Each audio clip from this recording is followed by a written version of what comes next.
Welcome to Tenor Tech, where I solve the problems you didn't even know you had. In this video, I will show how to make coffee brew.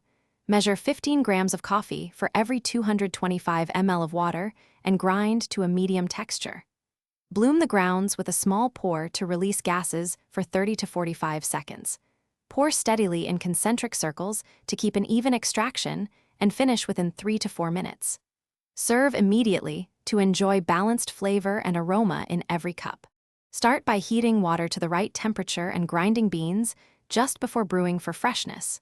Bloom the grounds with twice their weight in water for about 30 to 45 seconds to let gases escape. Pour the remaining water slowly in stages, keeping the flow steady and circular to avoid channeling. Stop when the target brew time of 3 to 4 minutes is reached, then decant and enjoy your cup right away. Taste and tweak one variable at a time to find your ideal cup. If coffee tastes sour, try a finer grind or slightly hotter water to increase extraction. Bitter flavors usually mean over-extraction, so coarsen the grind or shorten brew time to correct it.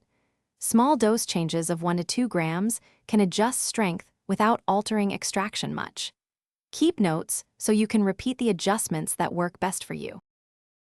Thanks for watching. Subscribe to keep your life in tune.